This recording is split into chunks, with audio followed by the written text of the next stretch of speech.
start up front with Grant. Coach, just where do you think Lance is in terms of adjusting here, and kind of how is he where you thought he would be at this point, or kind of your thoughts on him through a week and a half? Yeah, I mean, I think he's adjusting really, really well. I think he's done it the right way, kind of stayed quiet, learned, interjected when he needed to, has flashed some really, really good bright spots. Is still young. We're still, working on some things technique-wise, but, man, he comes to work every single day. The room loves him. When you have to jump in and go at the tempo piece of it, sometimes there's a little bit of adjustment, but, man, I think he's right on schedule, right where he needs to be. Enjoy getting to walk in every day and see his face in the meeting room for sure. Coach, obviously, I think you guys, again, this offseason are trying to look for your options behind Cooper at center. A couple of those young guys, Vyson and William, seem to be getting a lot of reps there. How is that progression for them, and has that been hard for those guys because they weren't centers in high school and are having to kind of learn that position? Yeah, I think there's a transition piece, obviously, with snapping the football that they've put in the time, and they're working their butts off at it for sure. Vyson's, got to take steps, physicality and movement and all those things, and I think he's made a big effort. He knows, man, the spotlight's on him. Guys in the room are on him, and he's got broad shoulders, and he's fighting and straining and competing every day and doing a great job. And Sat, man, it's tough to walk in from high school and all of a sudden at times you're taking some pretty heavy reps against Big E or Amari, or that's a tall task, and he's fought through every bit of it, man. The guy's got a great attitude. Just really proud of him. Obviously related to Lance coming in, John slipped over to the right side. I think he played there some at Miami, right? But how's that transition gone? Is that a pretty seamless thing since he's a veteran? Or? Yeah, man, credit to him. That guy's put a ton of work in, both on the field, adjusting, and mentally, and has been a great leader while doing it. I can't say enough good about him. Like, man, it's not guys have done it here. It's not as easy as you want it to be, and if you don't put in the time and effort, man, sometimes it's a tougher transition. He's been awesome. Man, can't say enough good about it. Last year you had Ollie kind of step up and obviously play some center. I know Dane's a guy that can play some center, guard, tackle. To have a guy like that who's been in the program for several years that can be a swing guy, how important was he to this specific O-line room?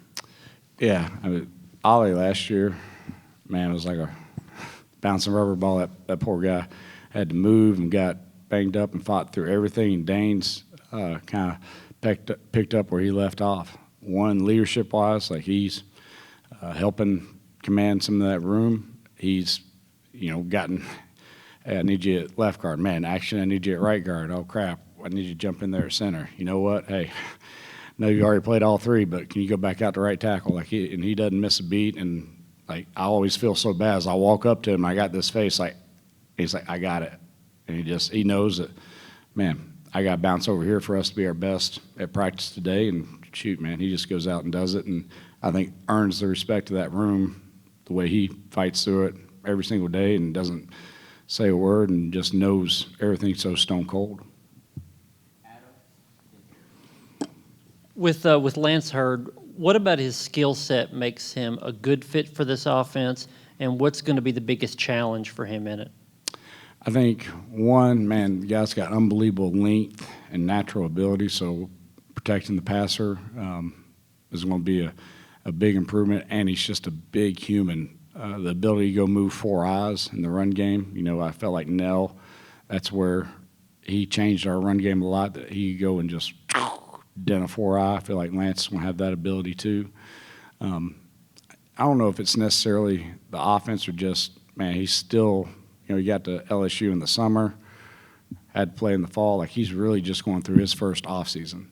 So some of the intricacies of just, man, learning the game inside and out. Like, he knows it, but there's nothing you can I don't know, like experience and reps just build that bank of what's going on, how to adjust certain situations. So I think that's just part of his growth and development. I know Dane is versatile, but is he specifically working at guard this spring or a little bit all over? And then at 2, how is Sham looking on the inside? Yeah, probably taking the majority of reps at guard. Still with the ability, like I said, we talked about, to go wherever, whenever. Sham is taking steps. He's got to continue to work on pad level. He has got some supernatural ability to be able to redirect and kind of get out of bad body positions. It's still, for him, it speeds up. The closer you get to the ball, the game speeds up for you. There's more going on. It happens faster. So that part of it's a little bit of an adjustment for him. But he's, again, poor guy, man, he's had to play some guards, had to go back out to tackle. Never blinked, has an unreal attitude. You see Sham before practice, and that guy's ready to run through a wall, and he goes and attacks it. So that's all you can ask, and he'll keep taking steps, hopefully have a great scrimmage. Specifically to the guard spot, with not having Spraggins out there, is there somewhat of a blessing in that, from the standpoint it forces you to build more depth and create more competition? And what does your competition at guard look like? For sure, that's the silver lining. We're building the depth. The young guys are getting tons and tons of reps, tons of looks. I told them all the day before the first day at pads, I was like, man, there's probably going to be some dark moments here for the next 3 weeks. There's going to be light at the end of the tunnel. You will be better for it. We will be better as a team for it. And, man, when we get to fall camp, our depth will be right where you want it.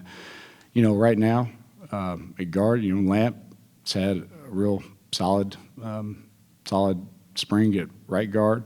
Dane's as reliable and dependable as it can get at left guard. Like, we really haven't missed a beat with those two. And then, you're just trying to build that depth, get Sham to continue to take steps. Bus has to take steps. Max has come in and done a really nice job again, having to play inside and out. So that's, those are the guys. You feel like you get Andre, you get Spraggs back. Now you create some competition at that one spot. And then you've kind of helped yourself, whoever doesn't get it, and you got some depth there, and even your threes are guys that have taken a bunch of football. What did you guys see in Trevor Duncan that sort of made him a natural fit to move to the offensive line, and how's that transition gone so far? Man, really long and athletic, smart. That's it's pretty good combination there. I truly think he may have he showed up at my house with some of the other linemen for dinner, and I was like, man, typically if you're a D lineman, you're running away from the O-line coach. You ain't get anywhere near that guy. So I don't know. I think it's been a good transition for him. Great kid. He's so long, athletic. He's built like a tackle. He's going to gain the weight. The transition of learning and the different, it's a different process. I don't know. It makes sense for him. I think he's enjoying it too. So I don't know. It'll be fun for him.